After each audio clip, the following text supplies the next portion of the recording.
Assalamualaikum warahmatullahi wabarakatuh. Perkenalkan, saya Rahma Prahesti dari kelompok 16 tingkat 3C keperawatan.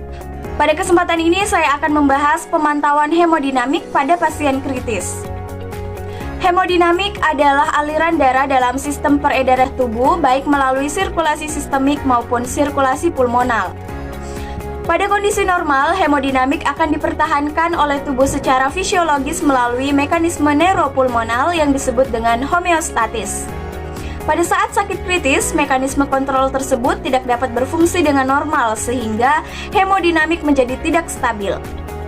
Oleh karena itu, monitoring hemodinamik perlu dilakukan pada pasien sakit kritis karena status hemodinamik pada pasien kritis cepat mengalami perubahan.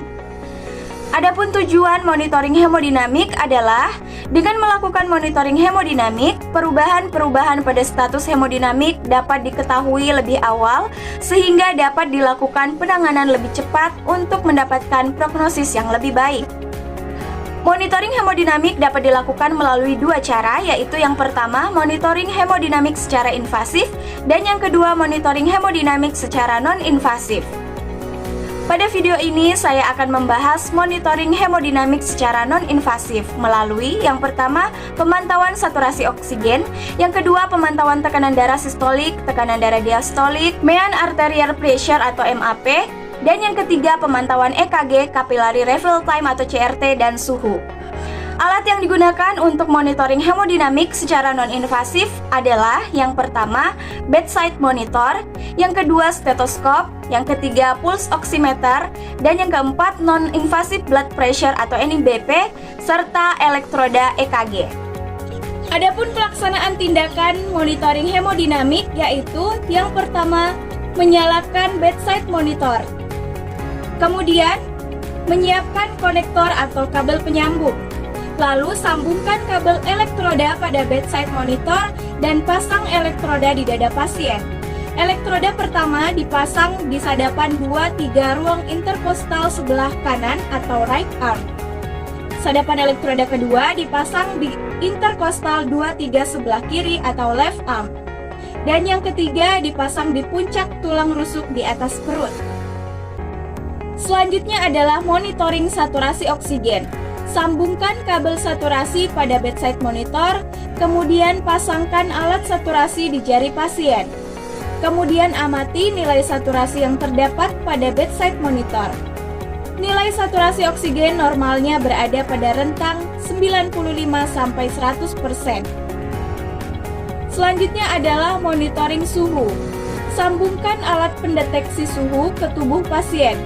Kemudian amati nilai suhu yang muncul pada bedside monitor. Selanjutnya, monitoring tekanan darah sistolik, tekanan darah diastolik, dan mean arterial pressure atau MAP.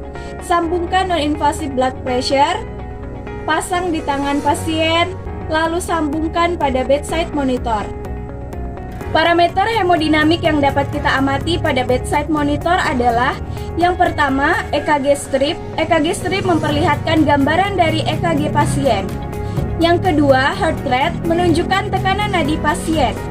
Yang ketiga, pleth menunjukkan gelombang saturasi oksigen sebagai gambaran seberapa baik jantung memompa darah ke pembuluh darah kapiler. Parameter selanjutnya adalah saturasi yang menggambarkan jumlah darah yang teroksigenasi dan sampai ke perifer. Yang nilai normalnya adalah 95-100%. Selanjutnya adalah gelombang respirasi, di mana gelombang ini menunjukkan aktivitas dari pernafasan. Respiratory rate menunjukkan frekuensi nafas 1 menit. Selanjutnya adalah tekanan darah. Tekanan darah sistolik, tekanan darah diastolik, dan mean arterial pressure. Tekanan darah sistolik normal berada pada rentang 80-120 mm hidrat-girum. Tekanan darah diastolik normalnya berada pada rentang 60-80 mm hidrat-girum. Mean arterial pressure normalnya 60-100 mm hidrat-girum. Kita dapat menentukan nilai MAP menggunakan rumus 1 sistolik tambah 2 diastolik bagi 3. Selanjutnya, nilai normal suhu adalah 36,5 sampai 37,5 derajat Celcius. Selanjutnya adalah menilai Capillary Refill Time atau CRT. CRT adalah waktu pengisian kapiler. Cara penilaiannya adalah dengan menekan pada jari di atas kuku selama 5 detik, kemudian lepaskan. Lalu kita nilai berapa waktu untuk kembali ke berwarna pink atau merah muda.